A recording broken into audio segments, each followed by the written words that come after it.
हमारे यहाँ औरतें सिर्फ जवाब देती है। जीवन का ये खेल जब है, जलता सूरज चारों तरफ है, मिलन के रिश्ते ख्वाब हुए हैं, हिजर की रुत घर आई है। संग संग रहने की कसमें थी और हासिल तन्हाई है। ख्वाब न्यारे देखे मैंने, नफरत क्यों उग आई है। जीती रस्में दुनिया की खो गई मेरी होश, बिखरी जुल्फे फैला काजल, उजड़ा मेरा सिंगार, मेरे आंगन में दीवार। एक दिन हमें अपनी गुर्बत, अपनी तंगदस्ती बहुत बुरी लगी। जब इस दुनिया में ही नहीं रहेगा तो सारा बीबी के दिल में घर कैसे करेगा मलिक साहब? कल स्टे खत्म हो जाएगा मशल का। Really? वैकू, बता दिया ना इसे सब कुछ तूने। जी मलिक साहब बड़ी समझदार है। ऑर्डर तो लगाए हैं। कल इस घर के 2 कमरों को खाली करवाना। इन्होंने गलती की थी, सिर्फ ये कि मुझ गरीब और मजबूर मजारे की बेटी से शादी की थी।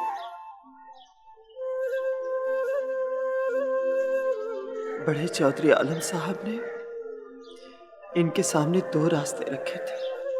छोड़ो खतीजा, बोलने दे इसे। बड़े चौधरी साहब ने कहा था, महमूद या खतीजा को छोड़ दे या हमारे साथ रिश्ते नाते जमीन जायदाद सब छोड़ दे। और महमूद ने उनकी दूसरी बात मान ली। मोहब्बत से पेट नहीं भरता, ना तन ढापा जा सकता है, और ना मोहब्बत बुखार का इलाज कर सकती है। हमने ये सब किया। महमूद के पास कुछ नहीं,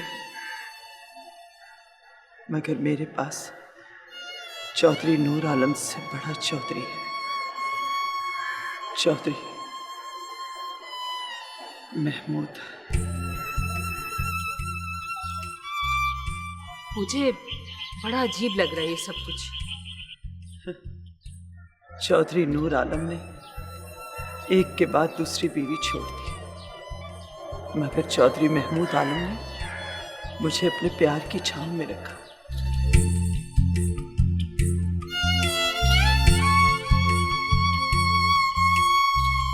उस बड़ी कोठी में जमीन जायदाद और मुरब्बों से झगड़े होते रहे, और इस घर में इस बात पे झगड़ा होता रहा कि तुमने इस लहजे में मुझसे बात क्यों की, इतने रूखे अंदाज में क्यों बोली तुम।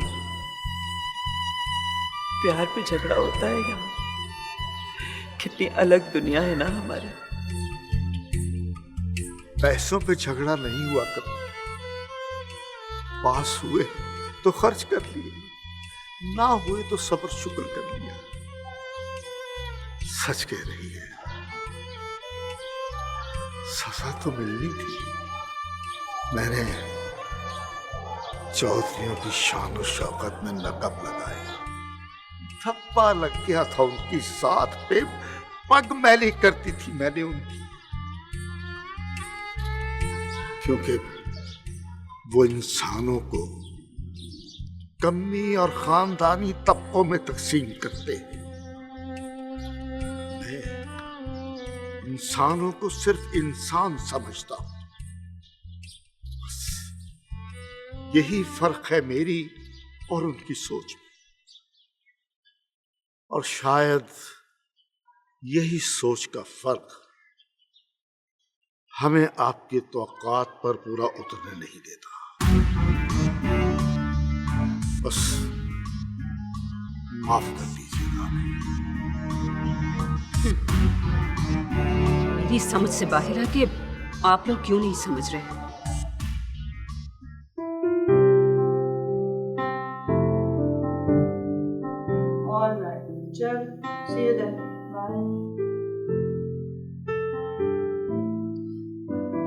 मामा, एक बात तो बताएं,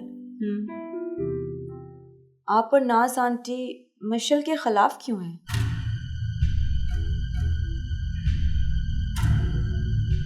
कितनी दफा समझाऊं मैं तुम्हें, ये सब कुछ जो है ये हमारा है, जिस पर वो क्लेम कर रही है। आपके पास सब कुछ तो है, फिर क्या करेंगी ये सब कुछ लेके? तुम नहीं समझोगी, तुम अभी बच्ची हो, और वैसे भी तुम्हारी थिंकिंग वेस्टर्न है। तो समझाए ना मुझे। सोसाइटी में पावर की बड़ी इंपॉर्टेंस है। Which power? देखो, हमारे यहाँ 2 क्लासेस हैं, एक रूलिंग क्लास और एक रूल्ड ओवर क्लास। लेकिन रूलिंग क्लास तो वोट की पावर से बनती है ना, और वोट की पावर तो अवाम के पास है, तो वो ज्यादा पावरफुल हुए। वो पावरफुल नहीं है, पावरफुल हम हैं, द रूलिंग क्लास। मगर ये पावर मुल्क की पावर है जो उन्होंने आपको दी है। रूलिंग क्लास की अपनी कोई पावर तो है नहीं। अच्छा, तो ये तुम नाज से पूछ लो। मशल की बात भी समझा दे मुझे। तो ये भी नाज ही बताएगी तुम्हें। मैं बताती हूँ, लैंड जितनी भी है उसका शेयर उसको दे, अपना शेयर हम रखते हैं। It's very simple. फिर नाज आंटी क्यों लड़ती रहती है मशल से? मुझे तो तरस आता है उस बेचारी पर। कोई बेचारी नहीं है वो। एक औरत जिसका हस्बैंड शादी की रात ही मर गया हो, और आंटी नाज उसको हर वक्त घर से निकालने की फिक्र में हो, तो वो औरत बेचारी ही हुई ना। तुम क्यों इतना फेवर कर रही हो उसे? मैं सिर्फ फैक्ट बता रही हूँ। तुम्हें फैक्ट का पता ही नहीं है। तो बता देना प्लीज। आहिस्ता आहिस्ता पता चलेगा तुम्हें। अभी जो मैं कहती हूँ वही करो।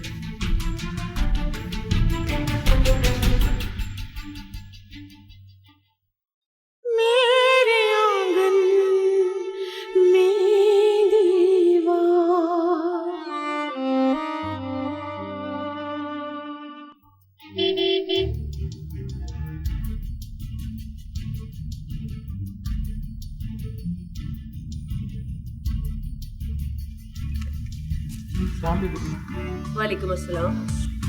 तुम्हारी बात हुई इमरान से? जी हो गई थी। फिर? बस जी, जो आपको कुछ गोलमोल कर गए। नंबर दो उसका मुझे।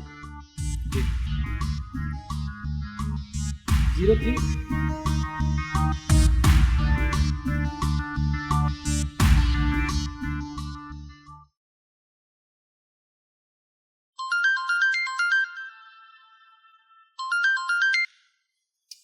हेलो, नाज बोल रही हूँ।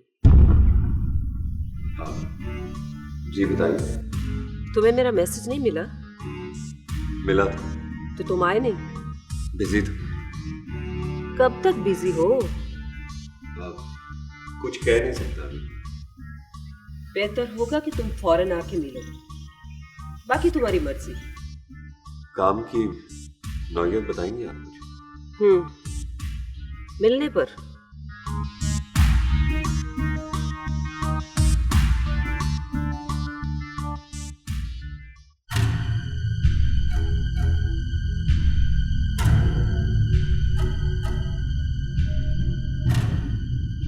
अब आप बताइए, क्या कहूँ मैं नाज बेगम को? जो आप मुनासिब समझे। वैसे आपकी क्या जरूरत पड़ गई उन्हें? ये तो मुझे भी समझ नहीं आता। चलें बात करके देख लें। ठीक है। वैसे आपस की बात है, मुझे वो बहुत अजीब सी लगती हैं। उन्हें तो जब से पता चला होगा कि आपका स्टे ऑर्डर कंफर्म हो गया, वो तो बहुत गुस्से में होंगी ना। खुदा बेहतर जानता है। आई एम सो सॉरी, मैंने आपको चाय नहीं ऑफर की। मैं भी मंगवाती हूँ। नहीं कोई बात नहीं जी, फिर किसी दिन। नहीं थैंक यू स्पेशल, मैं आप चाहता हूँ। अरे नहीं, चाय तो पीते जाएं। मैं जरा जल्दी। Thank you. खुदा हाफिज।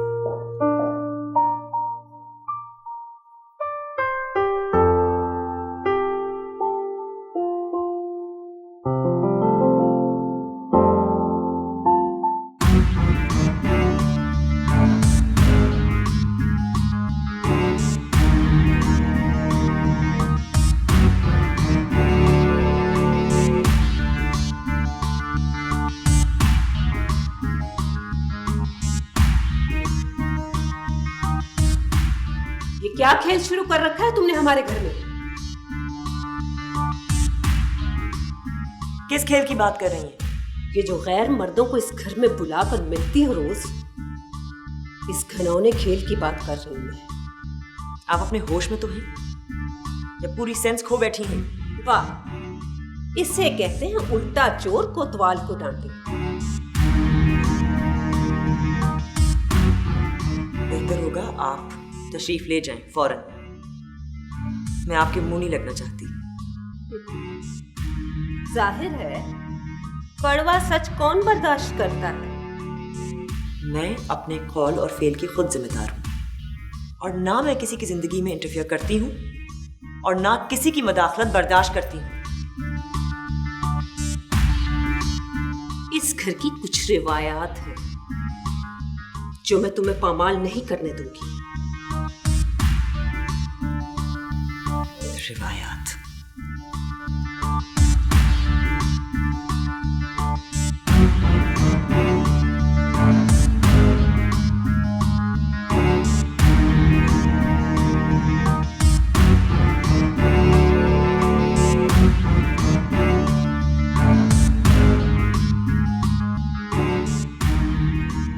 बुआ,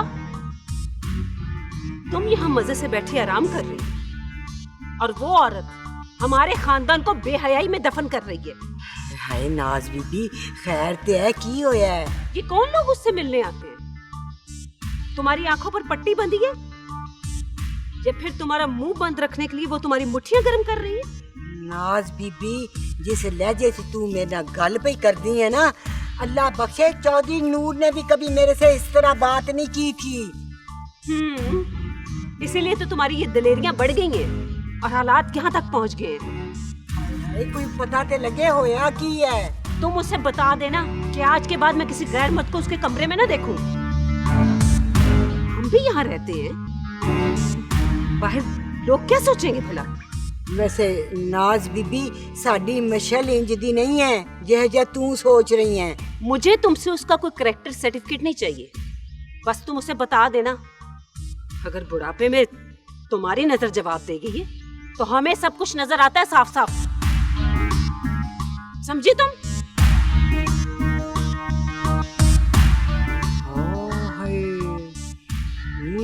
समानी दे मुंह चो ते अग दे भांबड़ पे निकलदे ने। कोई तमीज ही नहीं है, बुजुर्गा ना गल किवें करी दी है। तौबा मेरी या अल्लाह, तौबा।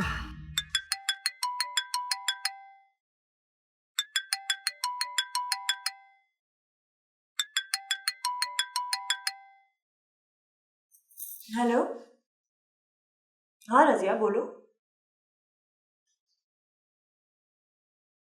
क्या? अच्छा, नहीं तुम फिक्र मत करो, मैं आ रही हूँ, बस मैं आ रही हूँ।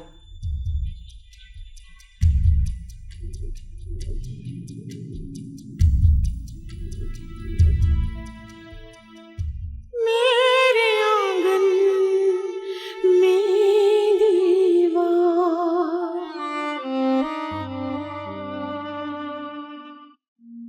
बाजी, मैं किचन में थी, मुझसे पानी मांगा।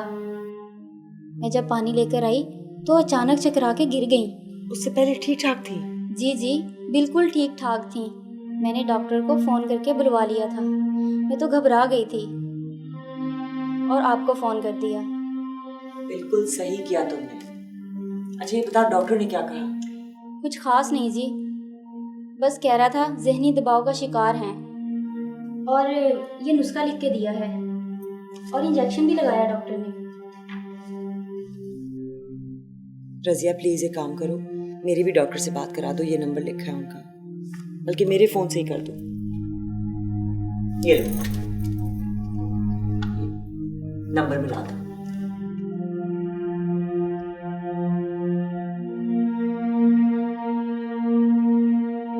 ये बाजी बात करें। हेलो जी, अस्सलाम वालेकुम डॉक्टर साहब। मैं जी मशल, जी हाँ जी हाँ जी। डॉक्टर साहब क्या हुआ था, मुझे भी कुछ समझा दीजिए।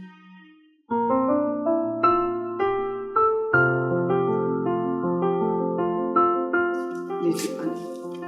बैठो।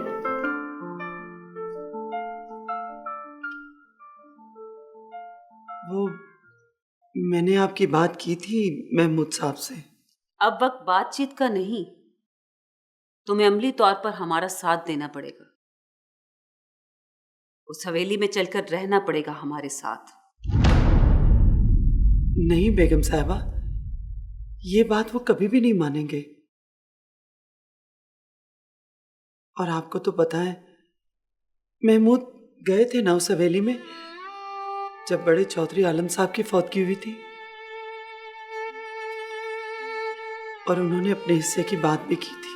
पता है मुझे, उसके दिल में हवस और लालच के सिवा कुछ भी नहीं था। मगर मैं बंदे को ऐसा कुछ नहीं कहती, ये अल्लाह के काम है। अल्लाह ही जाने उसके दिल में क्या था। कैसी बातें कर रही हो खदीजा, ये तो सबको पता है। खैर, तुम महमूद को राजी करो। वो किसी की बात नहीं मानेंगे। कितना बेवकूफ आदमी है। मेरा तो प्लान ये था कि मैं तुम दोनों को ले जाकर उस हवेली में रखूं और उस जलील औरत को निकाल बाहर करूं। उसे? मशल को जी? हाँ तो और किसको? वो इतनी आसानी से अपना कब्जा छोड़ेगी? आसानी से तो यहां कुछ भी नहीं मिलता खतीजा। अब देखो ना, तुम्हारा मियां ही नहीं मान रहा। जी कुछ सोचना पड़ेगा इसका।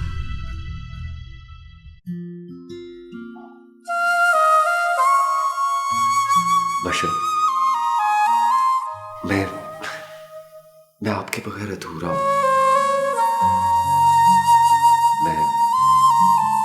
मैं आपसे मोहब्बत करने लगा हूं।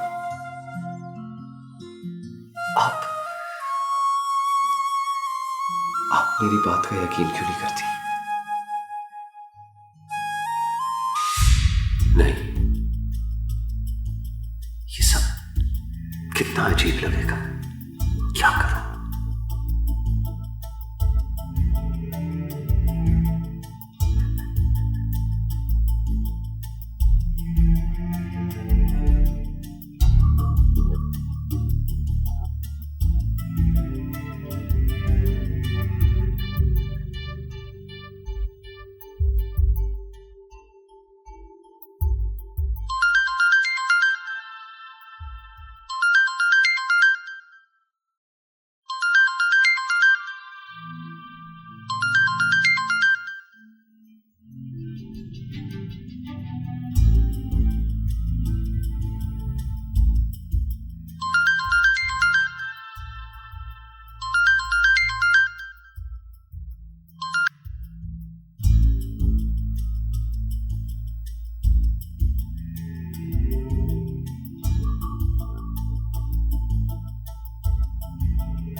मिशन को मैसेज कर देता हूं।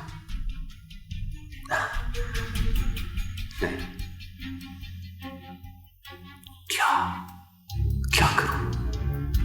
मैं मिशन से मोहब्बत करने लगा हूं।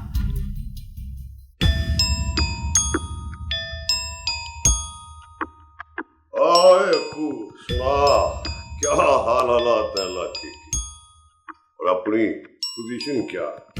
ये भी कोई पूछने की बात है मलिक साहब? क्लियर कट जीत है आपकी। चौधरी के घर में लड़ाई पड़ गई है और उसका फायदा किसको होगा?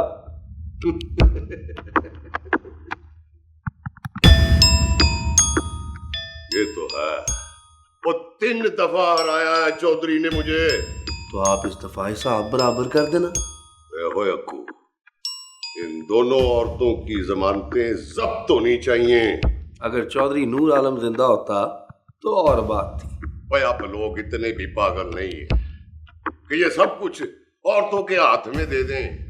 थाना, कचहरी, पटवार खाना, मसले मसाइल, ना तू बता, वो ये सब औरतों के करने के काम है। नहीं मलिक साहब, लोगों को पता है, लोग बड़े सियाने हैं।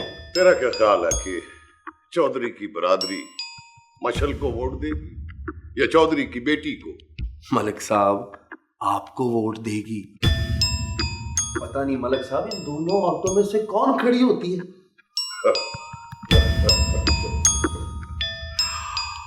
और मेरी तरफ से तो दोवें जनानियां भावें इलेक्शन पे खड़ी हो जाए, वोट तकसीम होने का फायदा तो हमको ही होगा ना।